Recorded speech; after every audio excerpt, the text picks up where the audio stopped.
সবাইকে আমন্ত্রণ জানাই আমার এই চ্যানেলে।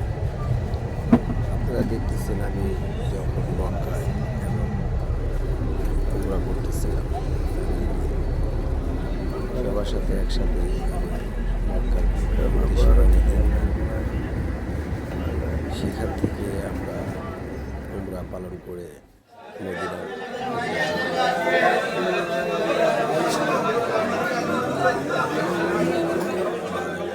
আমাদেরকে ওখানে এই জায়গাটাতে আমাদেরকে নামিয়েছিল তারা, যেন আমরা কিছু ক্রয় করতে পারি, খাজুর বিভিন্ন ধরনের। যারা উমরায় গেছেন তারা বুঝতে পারবেন। এই জায়গাটাতে নামায় রাখে বাস মালিক। মসজিদে কুবার মধ্যে যাচ্ছি 2 রাকাত নামাজ পড়তে। এখান থেকে আমাদের নিয়ে গেল মসজিদে কুবা আমার ফ্যামিলিকে নিয়ে বসে থাকি।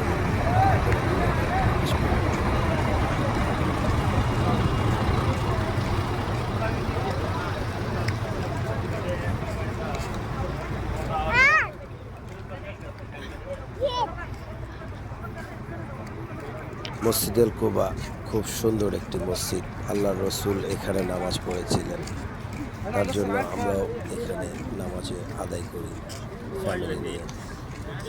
অজু করে সোজা চলে যাই মসজিদুল কুবার ভিতরে। আমার ছেলেকে নিয়ে মসজিদে কুবা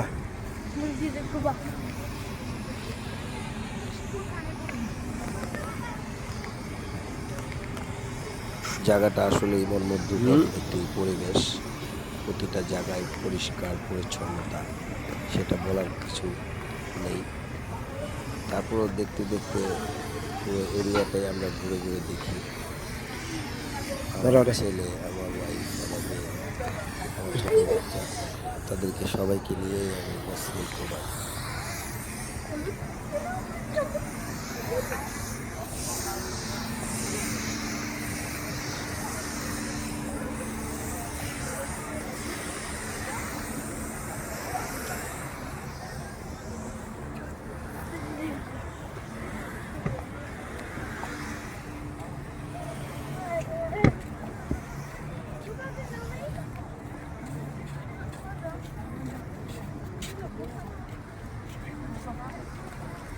ওইটা মানে ওয়াশরুম আছে তো। কোনটা? যাও যাও যাও যাও যাও ওই যে মুই লগে লগে যাও যাও যাও তোমরা নগদ পরে যে গায়ে খারাপ, ঠিক আছে?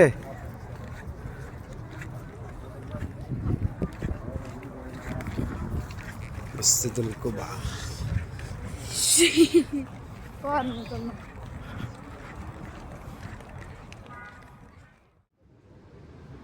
এটা হলো মসজিদুল কুবার ভিতরের অংশ।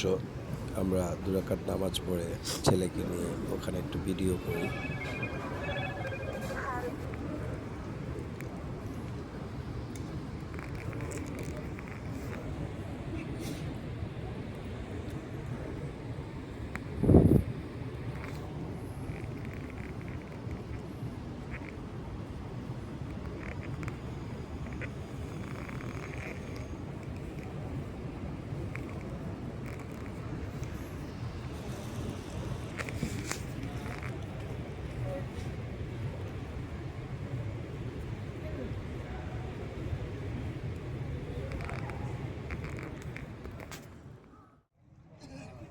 তারপর আমার ওয়াইফ ওদের জন্য ওয়েটিং করতে থাকি আমি, কারণ ওরা ভিতরে চলে গেছে। মেয়েদের নামাজের স্থান আলাদা রেখেছিল।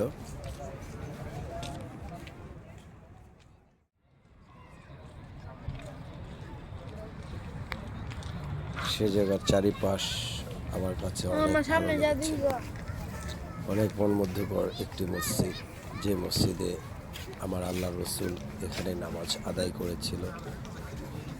সেটা দেখলে বোঝা যায় যে এই মসজিদের শান্তি এবং সমৃদ্ধি কতটুকু, এখানে না আসলে বোঝা যায় না।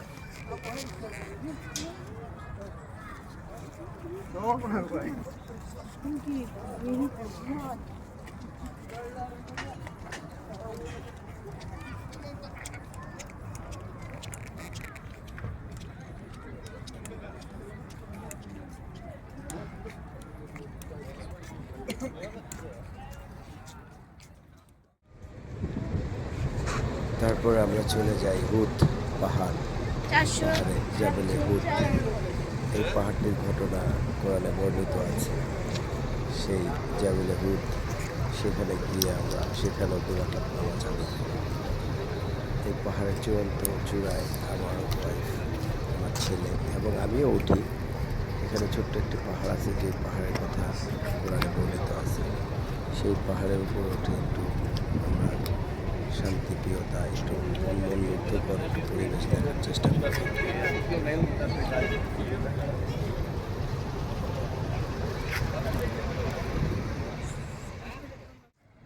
জাবেলে হুদ পাহাড়ে জিয়ারত করতে আসছি।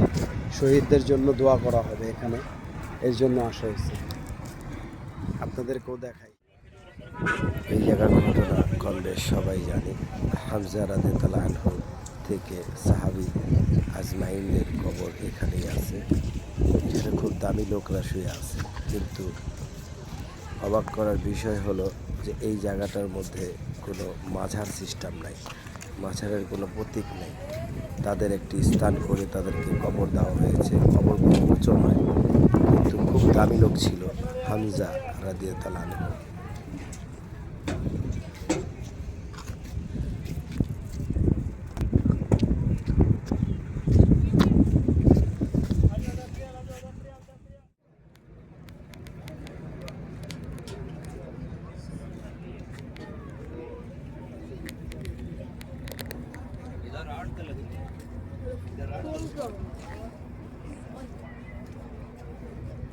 এখন যে ক্যামেরার মধ্যে যে স্থানটি দেখতে পারতেছেন, সেই স্থানের মধ্যেই এখানে শানিত আছে আমাদের প্রাণপ্রিয় হযরত মুহাম্মদ সাল্লাল্লাহু আলাইহি ওয়াসাল্লামের চাচা বেলাল হামজা মসজিদ। রাদিয়াল্লাহু আনহু। আমরা ওখান ছেলে থেকে আমরা যখন মদিনার বাবা উদ্দেশ্যে রওনা দিয়ে দুজনে দিই, মিলে খন্ড বসে খন্ড আছি সব বেলাল কিছুই মিলিয়ে মসজিদের দিয়েছি। সামনে। এটা হলো আপনাদেরকেও দেখাই। বেলাল রাদিয়াল্লাহু আনহু মসজিদ, মসজিদে বেলাল। মাশাআল্লাহ, এটা হচ্ছে বেলাল মসজিদ, মসজিদে বেলাল, মসজিদে বেলাল। আল্লাহ পাকের দরবারে লাখো গুণ শুকরিয়া। আল্লাহ পাক অনেক কিছু জিয়ারত করাইছে, অনেক কিছু দেখাইছে।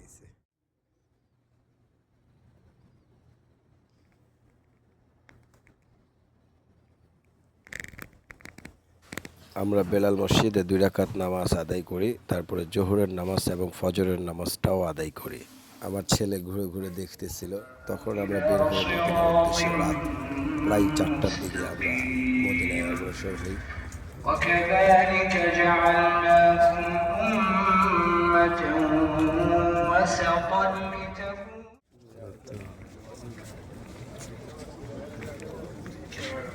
সবচেয়ে ভাগ্যবান আমি যে আমি জান্নাতুল বাকে ঢুকতে পেরেছিলাম।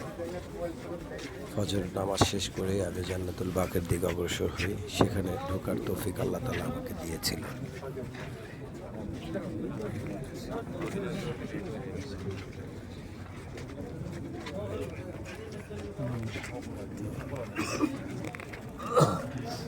প্রচণ্ড ভিড় ছিল, ভিড় অতিক্রম করে আমরা ভিতরে প্রবেশ করি।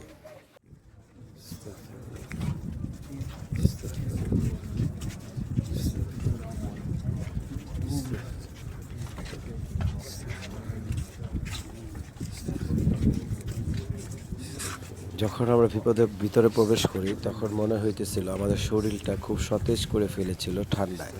প্রচণ্ড ঠান্ডা ছিল, কিন্তু বাইরে প্রচণ্ড গরম ছিল। এখানে না আসলে বোঝা যাবে না যে এটার ভিতরে আসলে জান্নাতুল বাকে কী কারণে নাম দিয়েছে।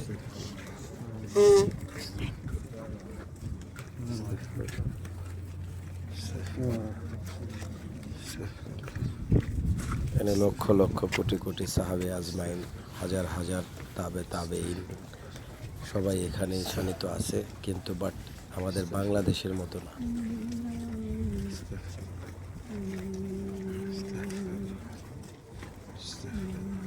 বাংলাদেশে বর্তমানে যাদেরকে পীর আউলিয়া বলা হয়, যারা ল্যাঞ্জার মধ্যে যে পশম থাকে তার পশমের যোগ্যতাও নেই, তাদেরকে নিয়ে লাচারনাচি লাফালাফি করে আমাদের বাংলাদেশের কথাকথিত সুন্নি এবং আরও বিভিন্ন ধরনের জাতেরা তাদেরকে দেখানো উচিত যে এখানে একটা লোক যে শুয়ে আছে তাদের যে নখ যেটা ময়লা থাকে তার যোগ্যতাও নেই তাদের।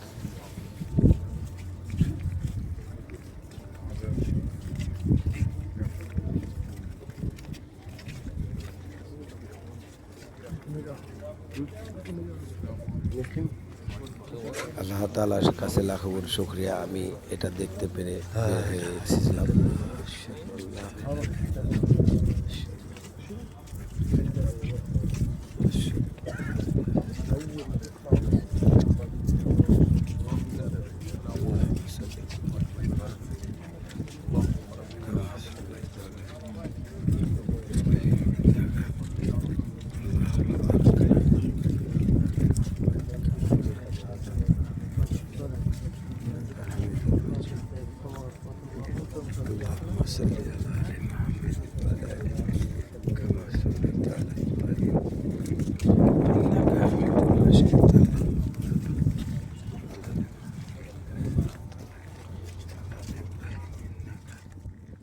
তারপর আল্লাহ তাআলার অশেষ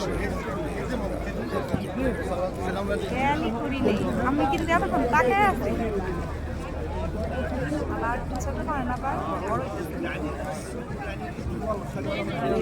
বিশেষ করে আমার ওয়াইফ মাগরিবের টাইমে এদিকে ছেড়ে দিবে, সবাই মাগরিবের টাইমে ভিডিও করি, মাগরিবের টাইমে অনেক লম্বা হয়ে সব এটি বুঝালে সূর্য নামলে আসরের টাইমে দেখার জন্য চেষ্টা করতেছি। চলেন না একটু সামনে যাই, খারাও এদিক থেকে ভিডিও ওই যে নিচে তারপর ওখান থেকে ছাতির শেষ করে দাও। আমরা হ্যাঁ বেলাল এদিকে দাও, মসজিদের কাছে দাও। সামনে হ্যাঁ এসে আমাদের কবুতরকে খাবার খাওয়াচ্ছিল। দাও দাও দাও, আর একটু সামনে বারো, আস্তে আস্তে চারোদিকে দিবা। হ্যাঁ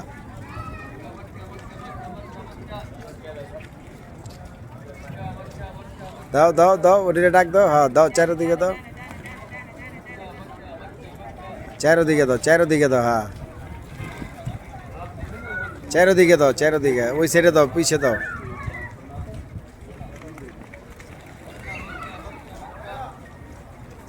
দাও দাও দাও, আর একটু রাখো। হ্যাঁ একটু রাখো, আবার দাও।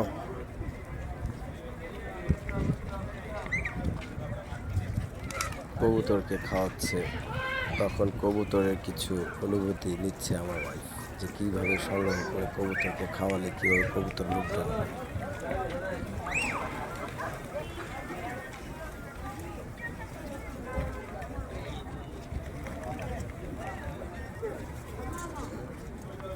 কবুতর খাওয়ানো শেষ করে আমরা বেলাল মসজিদের দিকে রওনা দিব।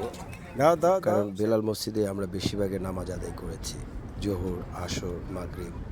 আল্লাহ তাআলার অশেষ রহমতে আমরা বেলাল মসজিদেই বেশিক্ষণ সময় ব্যয় করেছি, কারণ আমাদের হোটেলটাও ছিল বেলাল মসজিদে। যাই হোক, এখান থেকেই বিদায় নিচ্ছি। ভালো থাকুন, সুস্থ থাকুন। দ্বিতীয় ভিডিওতে এই পার্ট পর্যন্ত, দেখার দ্বিতীয় জন্য পার্ট